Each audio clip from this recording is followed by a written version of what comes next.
ಎಲ್ಲರಿಗೂ ನಮಸ್ಕಾರ. ಈ ವೆದರಿಗೆ ಸೂಟಬಲ್ ಆಗೋ ಪೆಪ್ಪರ್ ಚಿಕನ್ನ ಯಾವ ರೀತಿ ಮಾಡೋದು ಅಂತ ನೋಡೋಣ ಬನ್ನಿ. Let's go.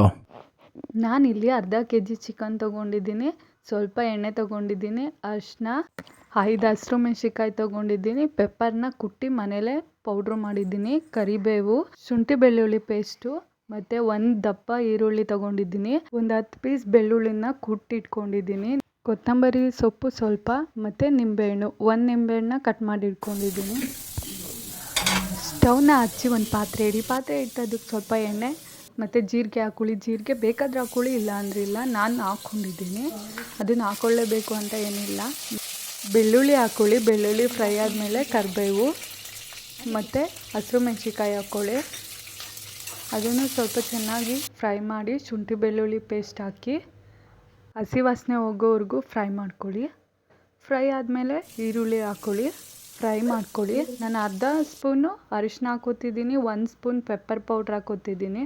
ಇದನ್ನು ಹಾಕಿ ಸ್ವಲ್ಪ ಫ್ರೈ ಮಾಡಿಕೊಂಡು ಆಮೇಲೆ ಚಿಕನ್ ಹಾಕ್ತಿದ್ದೀನಿ. ಚಿಕನ್ ಹಾಕಿದ್ಮೇಲೆ ಇದನ್ನು ಚೆನ್ನಾಗಿ ಮಿಕ್ಸ್ ಮಾಡ್ಕೊಳ್ಳಿ. ಮಿಕ್ಸ್ ಮಾಡಿದ್ಮೇಲೆ ಸ್ವಲ್ಪ ಉಪ್ಪು ಹಾಕಿ, ನಾನಿಲ್ಲಿ ಸ್ವಲ್ಪನೇ ಉಪ್ಪು ಹಾಕೋತಿದ್ದೀನಿ. ಆಮೇಲೆ ಬೇಕಾದ್ರೆ ಟೇಸ್ಟ್ ನೋಡ್ಬಿಟ್ಟು ಹಾಕೋಬೋದು ಅಂತ. ಆಮೇಲೆ ಇದನ್ನು ಚೆನ್ನಾಗಿ ಮಿಕ್ಸ್ ಮಾಡಿಕೊಂಡು ಒಂದು 5 ನಿಮಿಷ ಪ್ಲೇಟ್ ಮುಚ್ಚಿ ಇಟ್ಟು, 5 ನಿಮಿಷ ಬೆಂದಾದಮೇಲೆ ನೋಡಿ ಯಾವ ರೀತಿ ಎಣ್ಣೆ ಎಲ್ಲ ಬಿಟ್ಕೊಂಡಿದೆ.